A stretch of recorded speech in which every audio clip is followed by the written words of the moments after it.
কিরে পড়াশোনা হচ্ছে? পড়াশোনা না, আর্ট হচ্ছে।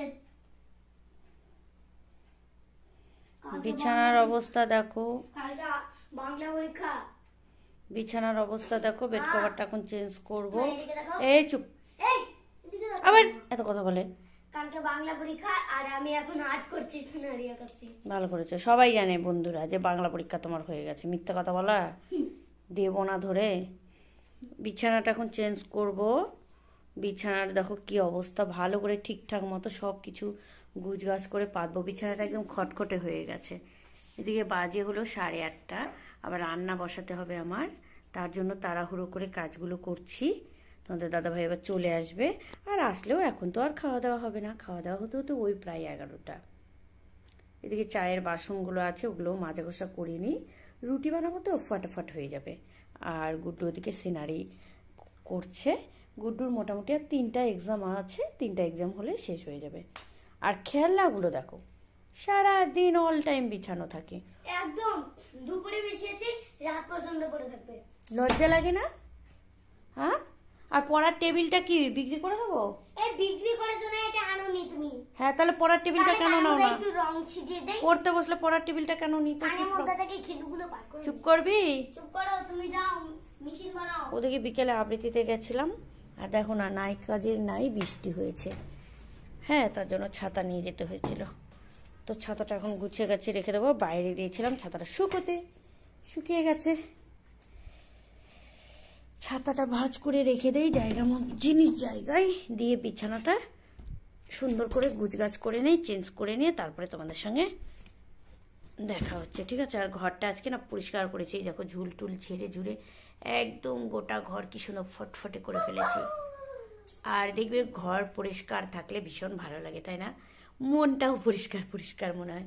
তো যাই হোক, চলো এখন আমি গুছগাছ করি, এগুলো সব কিছু পরে দেখা হচ্ছে আবার, ঠিক আছে?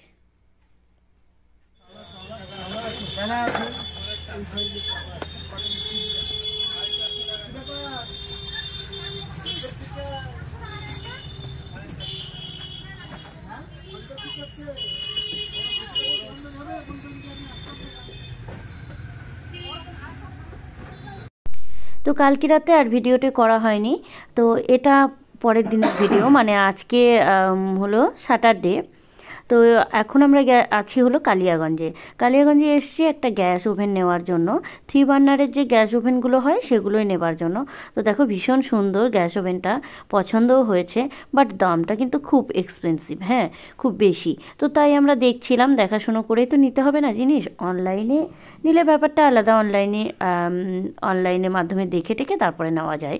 আর যেহেতু দোকানে এসে কালিয়াগঞ্জে কিছু টুকিটাকি শপিংও ছিল, তাই ভাবলাম যে এটাও নিয়ে যাই। এটা ভীষণ দরকারি একটা জিনিস, কদিন ধরেই ভাবছি নেব, তো হয়ে আর উঠছিল না। তো সেই কারণে আজকে দেখা যাক নিয়ে যেতে পারি কি না। ওইটা দেখার পরে আরও একটা দেখছি আমরা, তো দেখা যাক 2-3টের মতো দেখেছি, দেখে কোনটা ভালো লাগে সেটাই নেব। তো এই যে দেখো আরও একটা দেখছি, এটা কিন্তু ওইটার মতো চওড়া না, বাট এটা কিন্তু ওইটার থেকে অনেকটাই লম্বা। হ্যাঁ, তবে এই জিনিসটা আমার মনে হয় নেওয়াটাই বেটার হবে, কেননা ওই চওড়া জিনিসটা নিলে কি হবে, হয়তো যাদের সামসেটগুলো রান্নার ক্ষেত্রে মানে সেলফগুলো এক কথায় ছোট ছোট টাইপের, ওষারটা কম, সেখানে কিন্তু বসাতে সমস্যা হবে। আর এইটা যেহেতু লম্বা, তাই এটা বসাতে কিন্তু অতটা সমস্যা হবে না।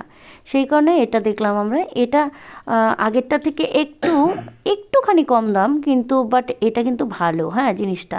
তো দেখে শুনে আমাদের মোটামুটি পছন্দ। এইবারে আমরা কিন্তু নিয়ে যাব বাড়িতে। তো কিভাবে নিয়ে যাব সেটাই চিন্তা করছি। তো এই গ্যাস ওভেনের সঙ্গে সঙ্গে আমরা নিয়েছিলাম একটা লাইটার, মিল্টনের একটা ভালো লাইটার নিয়েছিলাম, আর নিয়েছিলাম একটা চা করার জন্য ফ্রাই প্যান। তো সেগুলো হয়তো তোমাদের সাথে শেয়ার করবো কিনা জানি না, তো যাই হোক বলে দিলাম তোমাদেরকে, টুকিটাকি জিনিস তো তাই। তো চলো, আজকের ব্লগটা যাদের ভালো লেগেছে, একটা ছোট্ট ব্লগ দিলাম, তারা অবশ্যই লাইক কমেন্ট শেয়ার করো ব্লগটাকে। আর গ্যাস ওভেনটা কেমন হয়েছে অবশ্যই জানিও, হ্যাঁ। আর কাদের কাদের বাড়িতে এরকম 3 বার্নারের গ্যাস ওভেন আছে তারা অবশ্যই আমাকে কমেন্টে জানিও। তো চলো, আজকের মতো টাটা এখানে।